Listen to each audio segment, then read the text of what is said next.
તો ગાય જુઓ આજે અમે બનાવી છે બાજરીના લોટની સુખડી અને માનસીબેન આવી ગયા છે તો માનસીના પ્રસન્નની બનાવી છે સુખડી. સુખડી બધાને ભાવે જ છે નહીં ઓલરેડી.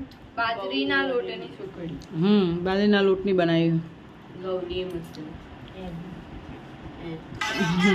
ઘઉંની મસ્ત થાય ભાવતી હોય તો.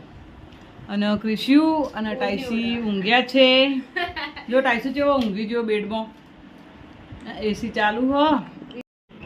તો ગાય જુઓ કિશુ લેસન કરવા બેઠો છે ને હવે અમે ઊંઘી જઈશું. તો બધાને ગુડ નાઇટ. મળીએ ગાઈસ અમારે બહાર જવું હો બજારમાં. આ બાદ જોવાનું હો. ચાવી બહાર હે ને બેટા.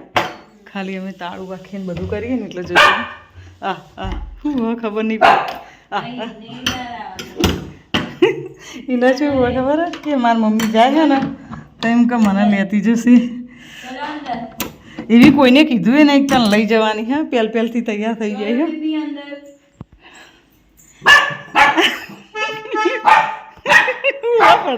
પણ આટલો બધો ખર્ચો કરવો પડે મને કોઈ ખબર ના પડી.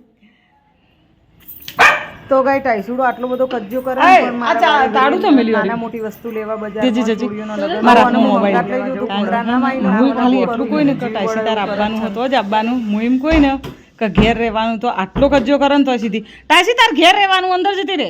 જો નન્ના જતા રહો હું આવું. જો અંદર જતા રહો. અંદર કે તો ખબર નહીં પડતી. નન્ના કહીએ ને એની ભાષામાં તો ખબર. ચલો નન્ના જતા. એ પૂરી આવી પૂરી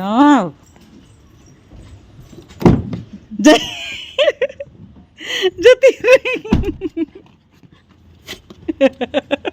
ચો આગળ સીટમાં જઈને બેસી જશું છે. ચો આગળ સીટમાં જઈને બેસી જાય. હેડા ચાલ જલ્દી. મેં તો ચપ્પલે પહેરે નહીં ને બીકમાં મેં કીધું કૂતરો મારી નાખ્યો. આટલામાં કૂતરો હોય ને તો મારી નાખવો નતો. વાકરેણ હા તો જુઓ હો ચેવો માર ખોડામાં આવીને બેજો. એસીની હવા ખોઈ. આમાં ટાઈસી બેન બીજી ટાઈસી જ હજી પાછળ વાળી.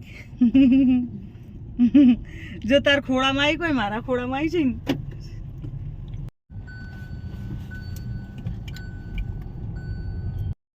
તો ગાય તમે જુઓ હો હું બહાર નીકળીથી વસ્તુ લેવા માટે ગાડી બંધ કરીને આચલના બેને બેહાર્યા હતા. જુઓ ચેવી રોવો હતું. જુઓ હવે આપણે હંગાટ લાવીએ ને તો મારે તો આ ઉપાધિ થાય. એને મૂકીને તો મારા નીચે ઉતરાય જ ના ગાડીમાંથી. જો ચેવું રોશે ને ભસશે ને રોશે ને ભસશે ને હું જે બાજુ જઈશું ને એક બાજુ ને એ બાજુની નજર રાખશે. હવે આપણો જીવ ના બળકો.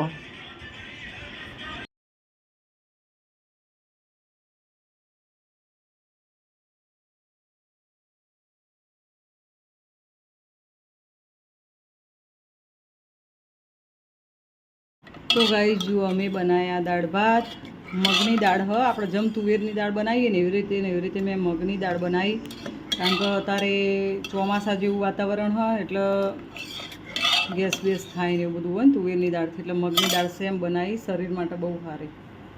બનાવ્યા ભાત. ભાખરી બનાવી. અને ક્રિશુ માટે દાળ ભાત તૈયાર કરીને મૂક્યા. કારણ કે કૃષ્ણ જવાનું હો સ્કૂલ એટલે જમીન જશે.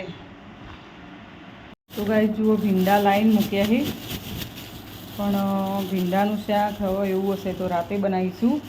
મને અત્યારે સાચું કહું તો ચોમાસાનું કશું શાકભાજી ગમતું જ નહીં. ચોમાસાનું શાકભાજીમાં કશું ભલી વાર નહીં આવતો.